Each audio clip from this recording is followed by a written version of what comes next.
বুধবারের স্পোর্টস স্কোপে আপনাদের সবাইকে স্বাগত। কানু ছাড়া যেমন গীত হয় না, তেমন এখন এই মুহূর্তে ক্রিকেট ছাড়া অন্য কোনো কথা লোকের মুখে নেই। ক্রিকেট এই মুহূর্তে ফ্রন্ট সিটে রয়েছে এবং ক্রিকেট মানে বিরাট কোহলি এবং রোহিত শর্মার অবসর। রোহিত শর্মা অবসর নিয়েছেন মাত্র কদিন আগে।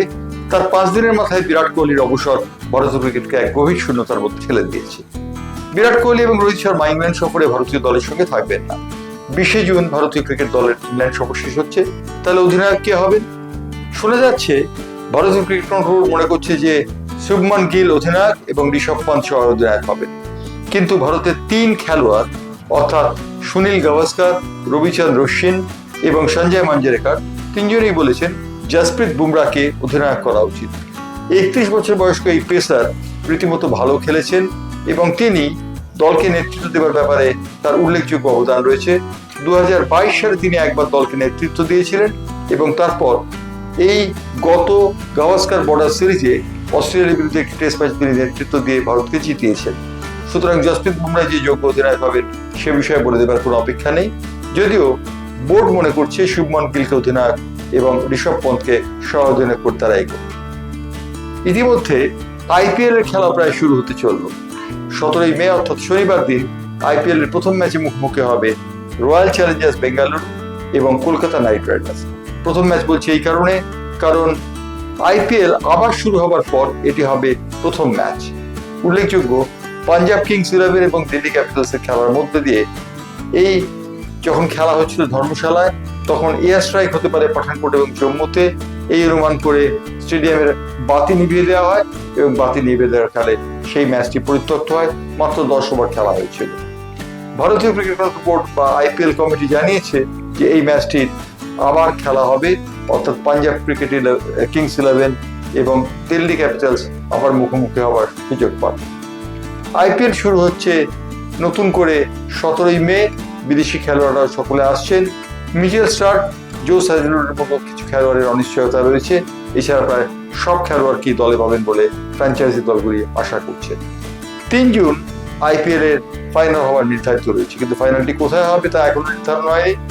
আসল কথা অনুযায়ী ফাইনালটি হওয়ার কথা ছিল ইডেন উদ্যানে কলকাতা, কারণ গতবার কলকাতা নাইট রাইডার্স অধিনায়ক হয়েছিল। কিন্তু এবার যে অবস্থা হয়েছে তাতে হয়তোবা ইডেন উদ্যানে খেলা হবে না, খেলাটি হবে হয়তোবা গুজরাটে, এমনই শোনা যাচ্ছে। তবে সবটাই নির্ভর করছে আইপিএল কমিটির সিদ্ধান্তের উপর। সুনীল গাভাস্কার ভারতের প্রাক্তন কিংবদন্তি খেলোয়াড় একটি অনুরোধ করেছেন। তিনি বলেছেন আইপিএল এর বাকি ম্যাচগুলোতে ভারতীয় সেনাদের প্রতি সম্মান যেন ডিজে বাজানো না হয় এবং যেন চিয়ার গার্লরা মাঠে না থাকেন।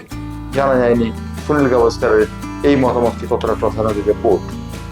ইতিমধ্যে ভারতীয় বোর্ডের আরেকটি সিদ্ধান্ত নিয়ে রীতিমতো গন্ডগোল হয়েছে। বিরাট কোহলি এবং রোহিত শর্মার যে রিটায়ারমেন্ট ঘোষণা, সেই ঘোষণা কি যথাযথ মর্যাদার সাথে হয়েছে, কিংবা রবিচন্দ্র অশ্বিনের ভারতীয় টেস্ট দল থেকে বিদায় লগ্নটি কি স্মরণীয় করে রাখতে পারত না বোর্ড? এই কথা মনে করছেন অনেক ক্রিকেট অনুরাগী। তারা মনে করছেন যে রবিচন্দ্র অশ্বিন, রোহিত শর্মা এবং বিরাট কোহলির যে চলে যাওয়াটা সেটা খুব সঠিক হয়নি। এই চলে যাওয়াটা আরো সঠিক হওয়া উচিত ছিল এবং সোশ্যাল মিডিয়াতে পোস্টের মাধ্যমে তারা রিটায়ারমেন্ট অ্যানাউন্স করেছেন। এটি কোনো মতেই বাঞ্ছনীয় ছিল না বলে অনেকে মনে করছেন।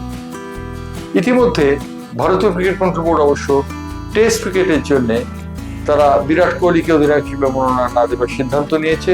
শুভমান গিল অধিনায়ক এবং ঋষভ পান্ত সহ অধিনায়ক হতে পারেন এমনটা শোনা যাচ্ছে। এবার আসে যাক কলকাতার ফুটবলের কথায়। কলকাতার ফুটবলে কলকাতার মোহনবাগান এবং ইস্ট বেঙ্গল দুই প্রধান দল আইএসএল হবে কি হবে না সে বিষয়টি এখনো সিদ্ধান্ত হয়নি।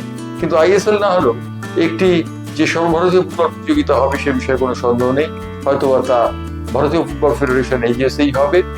এর আগে এফএসডিএল বা ফুটবল স্পোর্টস ডেভেলপমেন্ট লিমিটেড এই আইএসএল পরিচালনা করত।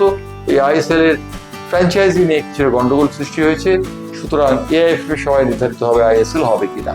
কিন্তু মোহনবাগান এবং ইস্ট বেঙ্গল ঘর পিছনে নেবার কাজে নেমে পড়েছে।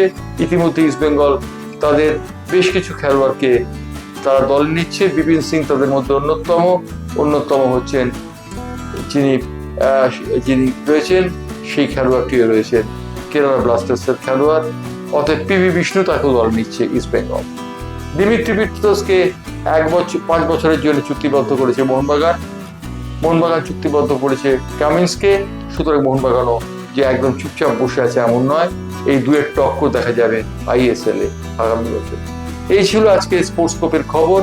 স্পোর্টস্কোপের খবর নিয়ে আবার আসবো বৃহস্পতিবার।